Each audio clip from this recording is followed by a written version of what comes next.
नहमदुहु व नुसल्ली अला रसूलिहिल करीम अम्मा बाद औज़ु बिल्लाहि मिनश शैतानिर रजीम बिस्मिल्लाहिर रहमानिर रहीम सयअलमुल लज़ीना ज़लमू अय्य मुन्क़लिबिन यन्क़लिबून सदक़ल्लाहुल अलियुल अज़ीम। दुरूद शरीफ पढ़िए। अल्लाहुम्मा सल्लि अला सय्यिदना व शफ़ीइना व मौलाना मुहम्मदिन बारिक वसल्लिम सलातुम व सलामन अलैका या रसूलल्लाह बारिक वसल्लिम सलातुम व सलामन अलैका या हबीबल्लाह।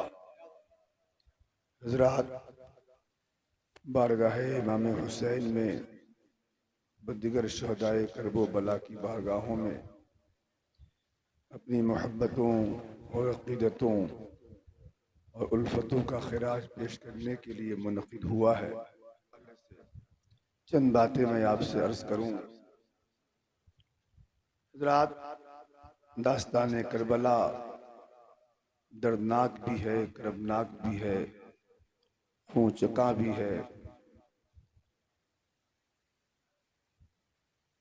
कलम की स्याही से ये दास्तान नहीं बल्कि खून की रोशनाई से ये दास्तान किताबों में लिखी गई है।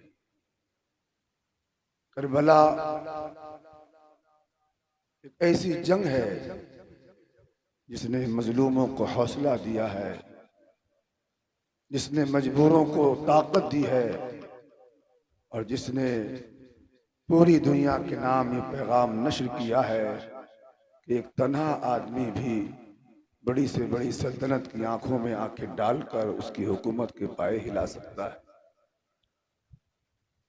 हज़रात,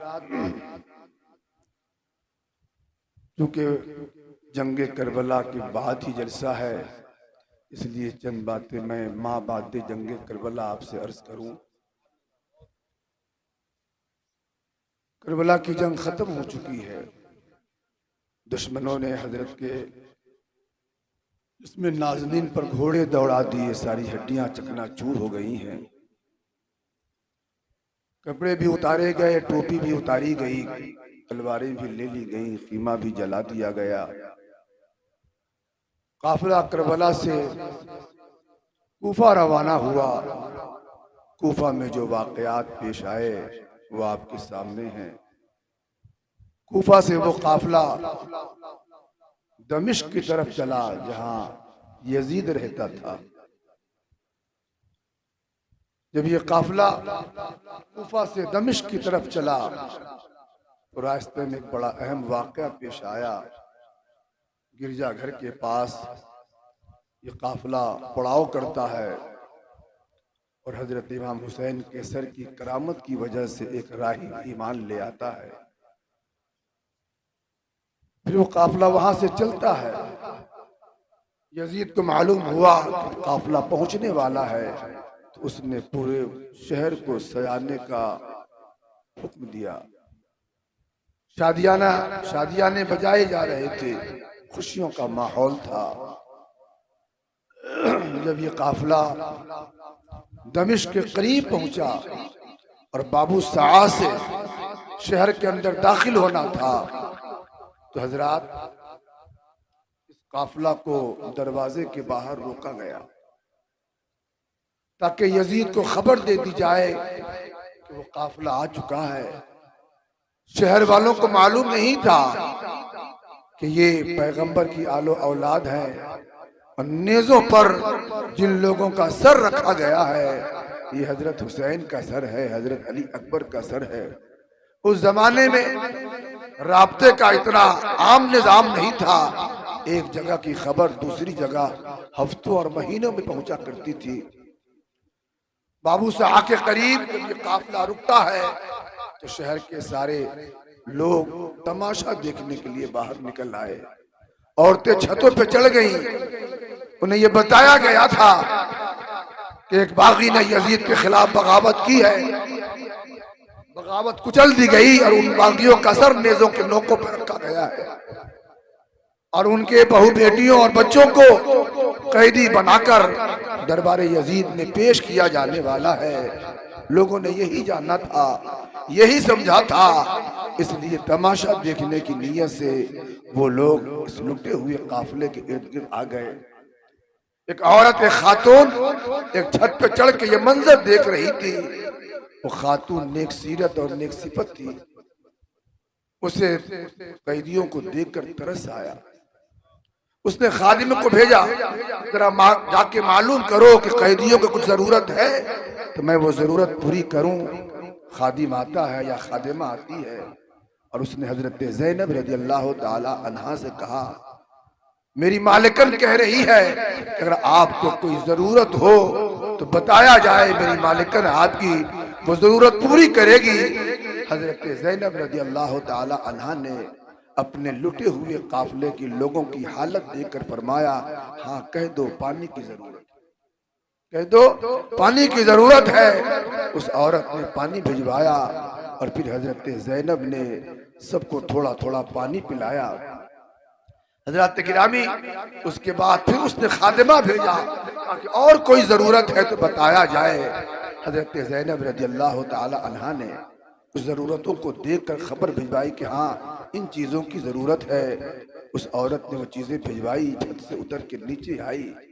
उसने पूछा, जो करीब आई तो हजरत ज़ैनब ने फरमाया, बताओ तो सही, शहर के सारे लोग, सारी औरतें, सारे मर्द बच्चे हमारा तमाशा देख रहे हैं, आपको हमारी हालत देखकर तरस क्यों आ गया है, आपको रहम क्यों आया है।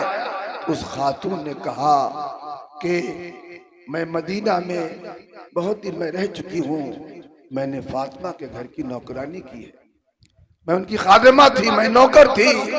लेकिन जब मैं अपने वतन घर वापस आने लगी तो मैंने सैयदा फातिमा से ये कहा था कि सैयदा अब तो मैं जा रही हूँ, ना मालूम कि हमसे आपसे मुलाकात हो या ना हो, मुझे नसीहत कुछ कर दीजिए ताकि वो नसीहत मेरी जिंदगी में काम आए और मैं आपकी नसीहत पे अमल कर सकूं। तो सैयदा फातिमा ने मुझे ये नसीहत की थी कि जाओ कभी तुम्हारे शहर में कैदी आए तो पानी पिला देना, कभी तुम्हारे शहर में कैदी आए तो पानी पिला देना।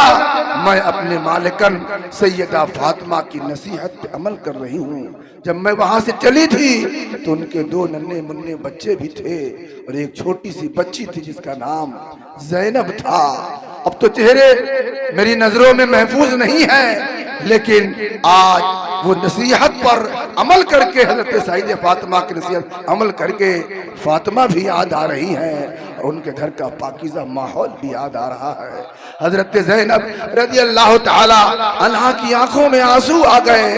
कहे ने खातून, जिस सैयदा फातिमा की तू बात कर रही है, जिस ज़ैनब की बात कर रही है और जिस हसन हुसैन की बात कर रही है, सुन लो, वो नेज़े के नोक पर जो रखा हुआ सर है वो हुसैन का सर है और मेरी माँ का नाम फातिमा है, मैं ही उनकी बेटी हूं। पर उस खातून ने धाड़े मार के रोना शुरू किया है।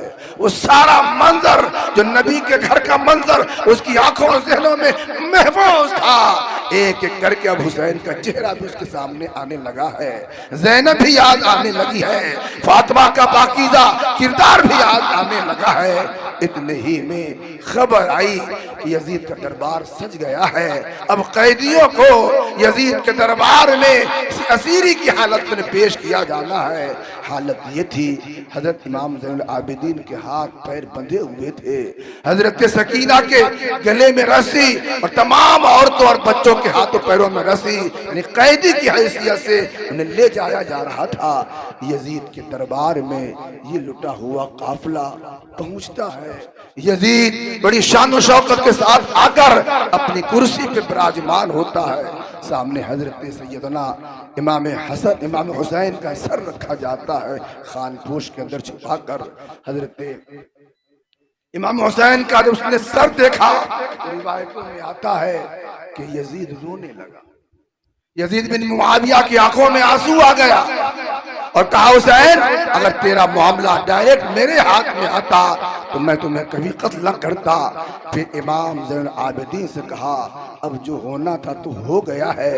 हजरत ज़ैनब अब बर्दाश्त न कर सकी, कहा जालिम खामोश, तेरे इशारे पर मेरे भाई का खून करबला में बहाया गया है। तीर अगरचे दमिश्क में था मगर तीर पहुंचा है करबला में। जरा बताओ तुमने मेरे भाई का खून क्यों बहाया है, मेरे भाई को कत्ल क्यों करवाया है? बताओ हुसैन ने कौन सी गलती की थी, किसकी जमीन हड़पी थी और कौन सा जुर्म किया था जिस जुर्म के पादाश में तुमने मेरे भाई हुसैन का खून और उनके बच्चों के खून से जमीन करबला लालाजार बना दी है। कहते हैं कि सैयदुना हजरत ज़ैनब रज़ी अल्लाह तआला अन्हा जो अली की बेटी हैं, ऐसे अंदाज में और पूरे जुर्अतमंदाना और हौसला मंदाना अंदाज में दरबार यजीद में यजीद को ललकारा है कि भाइयों यजीद के महल की दीवारें हिल गई हैं। यजीद ने सोचा कि अगर इस काफिला को यहाँ रखा जाता है तो बहुत मुमकिन है मुहिब्बान अहले बैत है शहर में, कहीं बगावत की आग न लग जाए। इसलिए उसने चाहा कि फौरन इनके भेजने का इंतजाम किया जाए। इसी दरमियान उसकी नजर एक छोटी सी बच्ची पे पड़ती है जो उसी काफिले का हिस्सा थी। वो हजरत सकीना रज़ी अल्लाह ताला अन्हा थी। वो अपना चेहरा यूं छुपाए हुई थी। यजीद की नजर पड़ी, उसने कहा ये कौन बच्ची है और क्यों चेहरा छुपा रही है? अरे भाई बार बार यजीद के कहने पर भी उस बच्ची ने अपना हाथ अपने चेहरे से न हटाया और कुछ जवाब भी न दिया। तो ज़ैनब की तरफ मुखातब होकर यजीद कहता है जरा बताओ तो ज़ैनब ये कौन बच्ची है? कहा अरे जालिम ये हुसैन की बेटी सकीना है। कहा ये चेहरा क्यों छुपा रही है? कहा तुझे मालूम नहीं है ये ज़ैनब की भतीजी है और फातिमा की बेटी है। इनके घर के पाकीज़गी का माहौल ये है कि आज तक छोटी बच्चियों पर भी किसी अजनबी की निगाह न पड़ पाई है और अजनबी बच्चियां भी किसी गैर महरम के सामने न आई है। तुम्हें देखकर सकीना अपना चेहरा छुपा रही है ताकि मेरे चेहरे पर किसी अजनबी और गैर महरम की नजर न पड़ जाए। कहा ये मेरे सवालों का जवाब क्यों नहीं देती है? जालिम तेरे सवालों का ये जवाब कैसे दे? इसके गले का घेरा बड़ा, इसके गले का घेरा बड़ा तंग है। कहा इसकी तंगी अगर दूर हो जाए, घेरा बड़ा हो जाए, तुम्हारे सवालों का शायद ही जवाब दे सके। एक शामी को यजीद ने इशारा किया कि सकीना के गले का घेरा ढीला कर दिया जाए। शामी आगे बढ़ता है ताकि गले का घेरा हल्का कर दिया जाए। हजरत सकीना दौड़ती हुई अपनी फूफी जान हजरत ज़ैनब के आगोश मुबारक से लिपट जाती है और उस शामी को अपने करीब नहीं आने देती है। यजीद ने पूछा क्या वजह है कि शामी उसके गले का घेरा खोलना चाह रहा है मगर ये बच्ची अपने गले का घेरा खोलने नहीं देती है। हजरत ज़ैनब ने फरमाया अरे जालिम ये हुसैन की बेटी है, हुसैन की बेटी है, मर जाएगी मगर किसी अजनबी का हाथ अपने गले तक नहीं आने दे सकती है। कहा तुम ही घेरा खोल दो। अजीजों दोस्तों और प्यारे भाइयों ये सारा वाकया करबला, ये सारा वाकया यजीद के दरबार में होता है। यजीद ने नोमान इब्न बशीर के हाथों से 30 फौजियों का दस्ता तैयार करके उसने मदीना शरीफ इस लुटे हुए काफिले को वापस कर दिया। रात जब ये काफिला मदीना शरीफ पहुंचता है तो कहते हैं मदीना शरीफ में 2 मरतबा क़यामत का मंजर आया। ऐसा क़यामत का समा बन गया। एक वो दिन था जब मेरे नबी का विसाल मदीना शरीफ में हुआ था और दूसरा वो दिन था जब ये लुटा हुआ काफिला मदीना पहुंचा है। कहते हैं इमाम ज़ैनुल आबिदीन अब तक बड़े सब्र शकीब के साथ रह रहे थे मगर जैसे ही उनकी नजर सरकार के रोजा पे पड़ी और हजरत ज़ैनब की नजर पड़ी है हिचकियां बन जाती है, आंखों से आंसू के कतार और उसी आलम में कर्म में हजरत इमाम ज़ैनुल आबिदीन ने कहा, नाना जान मैं वापस आ गया हूँ, मेरा सलाम कबूल कीजिए। आपका नवासा हजरत हुसैन का गला काट दिया गया है। हजरत हुसैन का धड़ मैदान करबला में मैंने देखा पड़ा है और गर्द गुबार उड़ रहा है और उनके बदन पे पड़ रहा है। लुटे हुए काफिला का सलाम कबूल कीजिए। हजरत ज़ैनब ने भी यही कहा है। कहते हैं हजरत इमाम ज़ुल आबिदीन की ये चीख और हजरत ज़ैनब का ये मरसिया सुनकर मदीना के घर खाली हो गए, बच्चे भी बाहर निकल गए, औरतें खातून भी बाहर निकल गई, लोग आ गए और फिर गिरिया वज़ारी का वो समा बधा कि अल्लाह की कसम खा के ये बात कही जा सकती है कि अगर क़यामत का कोई और दिन मुकर्रर ना होता अल्लाह की तरफ से तो समझो मदीना और करबला में उस दिन क़यामत आ गई थी। जब हुसैन का गला कटा था और मदीना में उस दिन क़यामत आ गई थी जब ये लुटा हुआ काफिला मदीना पहुंचा था। अजीजो दोस्तों, दास्तान करबला इतना कदर गमनाक और नमनाक और अलमनाक और दर्दनाक है, अल्लाह की कसम तारीख इंसानियत पढ़ जाइए, मगर जुल्म की हद भी अगर मिलेगी तो कोई जुल्म की हद वहाँ तो सब्र की भी हद मिलेगी। जालिम अगर यजीद अगर जालिम था तो उसके जुल्म के मुकाबले में हुसैन ने सब्र का जो मुजाहरा किया है वो तारीख के औराक में और पन्नों में महफूज है। अजीजों दोस्तों और प्यारे भाइयों, अब मदीना शरीफ में काफिला आ जाता है। अब हाल ये होता है, आप कायदा सुनिए, कुदरत का कानून है, दुनिया में जो जुल्म करेगा आखिरत में उसके जुल्म का बदला तो मिलेगा ही। कुदरत का कानून है कि दुनिया में भी उस जालिम को जुल्म का बदला दिया जाए और मिलता है। अगर कानून कुदरत का ये ना हो तो फिर पूरी दुनिया जालिम हो जाएगी। रात अगर फिरौन ने जुल्म किया है तो अल्लाह ने उस जालिम को पूरी दुनिया के लिए इबरत का निशान बना दिया है। अगर कारून ने जुल्म किया है तो कुदरत ने उसे बदला लेकर पूरी दुनिया के लिए इबरत का निशान बना दिया है।